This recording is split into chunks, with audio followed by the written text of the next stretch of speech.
O advogado Dr. Felipe Martins Pinto, representando o Colégio de Presidentes dos Institutos de Advogados do Brasil, na condição de amicus curiae, falou durante o julgamento da ação de descumprimento de preceito fundamental 552, que visa anular o chamado inquérito de Toffoli, conduzido pelo ministro Alexandre de Moraes.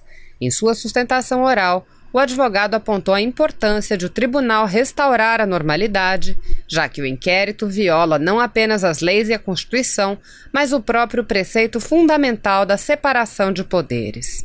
O advogado apontou que, apesar das boas intenções dos ministros envolvidos, foi ultrapassada a fronteira dos erros excusáveis. Assista. Os advogados do Brasil ao Dr. Felipe Martins Pinto. Excelentíssimo presidente, ministro José Antônio Dias Toffoli, saúdo na pessoa de Vossa Excelência os eminentes ministros deste egrégio tribunal e, de forma especial, o eminente relator, ministro Edson Fachin. Saúdo também o eminente procurador-geral da República, Antônio Augusto Aras, e dirijo uma especial saudação à advocacia, nas pessoas dos presidentes dos institutos de advogados do Brasil, que me confiaram a representação nesta oportunidade. Ministro presidente, eu gostaria de suscitar, com todo respeito, uma questão de ordem, uma vez que os eminentes ministros que participaram dos fatos objetos desta DPF, seja firmando a portaria 69 de 2019, seja determinando diligências no inquérito 4781, teriam incorrido em hipótese de impedimento. Dessa forma, o colégio, ele, nos termos do artigo 112, suscita o impedimento. Indago ao presidente se eu seguiria ou se seria apreciada a questão de ordem. Doutor Felipe, na forma do regimento interno do Supremo Tribunal Federal e na forma do Código de Processo Civil, aplicado subsidiariamente, em primeiro lugar, não compete a amicus curiae apresentar esse tipo de pleito. Em segundo lugar, leio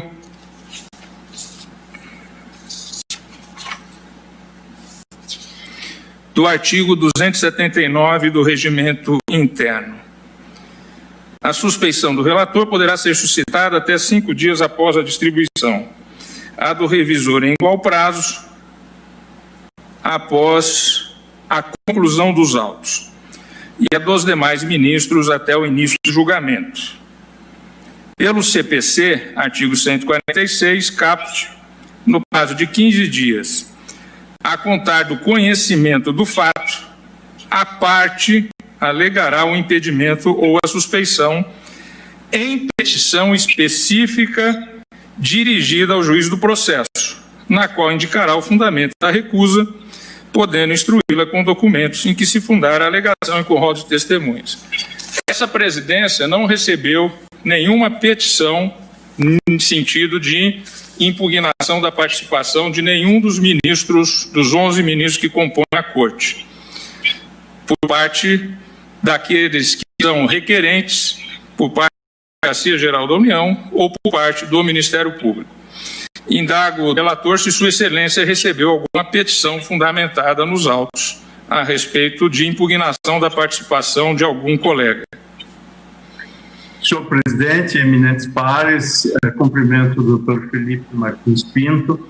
Não há nos autos, senhor presidente, de maneira expressa, esta manifestação ou este requerimento que agora vem de ser apresentado da tribuna.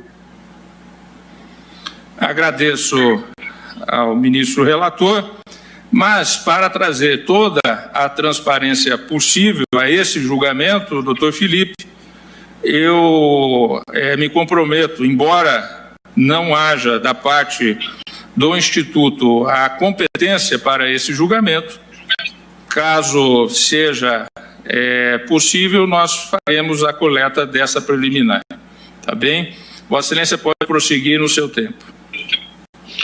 Antes de mais nada, eminente presidente, gostaria de agradecer a deferência, peço desculpa por eventuais equívocos formais ou técnicos, mas o Colégio de Presidentes gostaria de agradecer a oportunidade de se dirigir à Corte nesta ocasião, porque sabemos que ser amigo da Corte é uma deferência, e o Colégio espera honrar essa tradição, apresentando aqui argumentos que possam contribuir para uma decisão melhor calibrada diante da relevância dos temas que são objeto desse julgamento. Eminente presidente, eu não me sentiria à vontade para ocupar esta tribuna sem externar, em nome do colégio e em meu nome, o profundo repúdio à utilização de notícias fraudulentas ou, para aqueles entusiastas do anglicismo, fake news, que têm sido perpetradas contra autoridades e instituições, especialmente contra os respeitáveis integrantes desta prestigiosa corte. A advocacia não medirá esforços para combater campanhas intimidatórias e desleais que manipulam a opinião pública, vilipendiam biografias, maculam instituições e acabam por corroer a própria democracia. No entanto, eminentes ministros, nas palavras de Guimarães Rosa, que assim como a caríssima ministra Carmen Lúcia soube extrair o melhor da sabedoria do interior das Minas Gerais, aspas, querer o bem com demais força, de incerto jeito, pode já estar sendo, se querendo o mal, por principiar. Fecham-se aspas. Ministro Edson Fachin, em um contexto de instabilidade política, fratura social e insegurança jurídica, este julgamento tem o condão de renovar no povo a confiança nas instituições democráticas. A presente ação, muito além do questionamento da inconstitucionalidade da Portaria 69 de 2009 e do consequente inquérito 4781, representa uma defesa do Supremo Tribunal Federal, aspas, que sempre se caracterizou como um solo historicamente fértil em que germinou e se desenvolveu a semente da liberdade. Fecha aspas, trecho do memorável voto do eminente ministro Celso de Mello na DPF 395.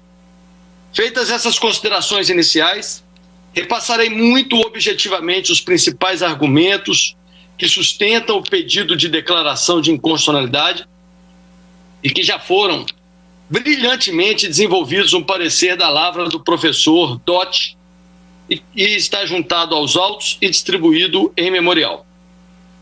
Por brevidade, adianto que não irei abordar as questões preliminares já bem exauridas pelo autor da DPF. No presente caso, há um conjunto de razões jurídicas consistentes e que sustentam a inconstitucionalidade da portaria, bem como da tramitação do consequente inquérito. E passo a percorrer cada uma delas. As duas primeiras linhas de argumentação, enfrentarei a voz de pássaro, para poder me dedicar com mais denodo às três outras.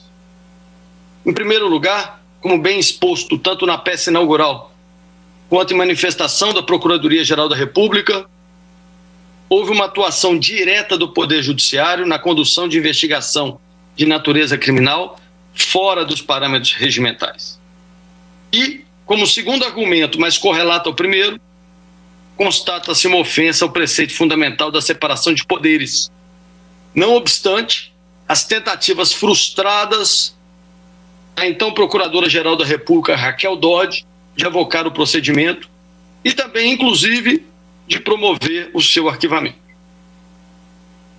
Eminente ministro Marco Aurélio, as duas primeiras linhas de argumentação se somam a uma terceira.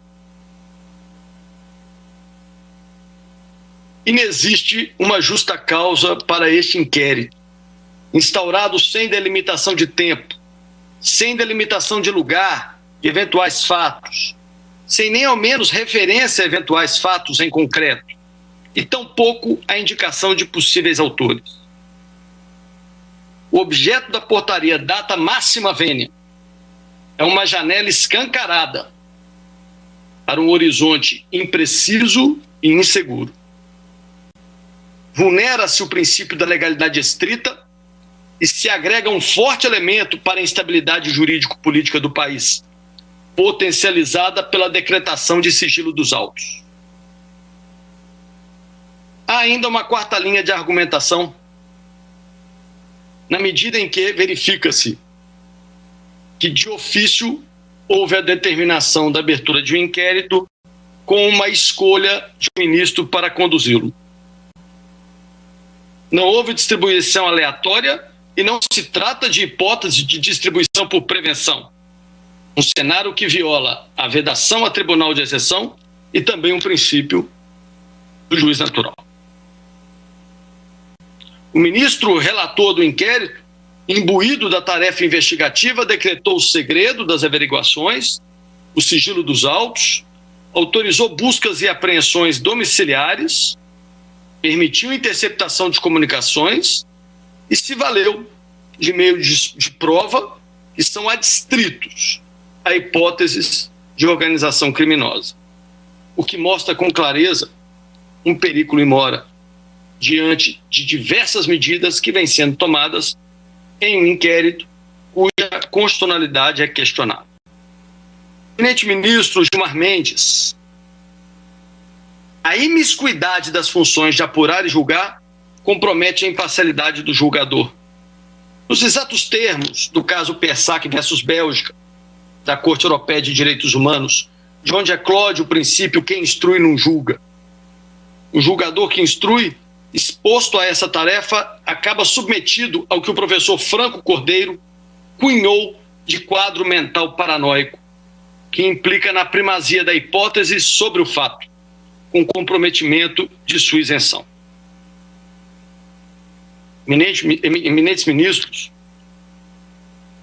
não está em questão nem a correção pessoal e nem as boas intenções dos ministros envolvidos. Em relação a elas, não recai qualquer dúvida. Nada obstante isso, e com respeito devido e merecido, foi ultrapassada a fronteira dos erros excusáveis. E não se trata tão somente de violação à norma regimental e a garantias individuais, pois, como bem percebido pelo professor Klaus Roxin, o processo penal é o sismógrafo do modelo de Estado. E quando o ius puniendi perambula por vias alheias aos limites jurídicos, põe-se a perder a própria democracia. Chegamos ao quinto argumento, que transcende a violação ao direito de defesa para golpear prerrogativas profissionais do advogado. A decretação de um sigilo absoluto da investigação, inclusive interno, durante boa parte da tramitação. Caminho para uma conclusão, eminentes ministros, sem antes fazer um parêntese para mencionar uma censura prévia que foi feita a 2 veículos de comunicação, o Antagonista e a revista Cruzoé. Uma democracia depende inexoravelmente de uma imprensa livre. O arrependimento posterior com consequente revogação não foi eficaz. E aqui concluo, senhor presidente. Eminentes ministros, tenho a convicção de que em algum lugar de um futuro próximo lembraremos com orgulho desse julgamento.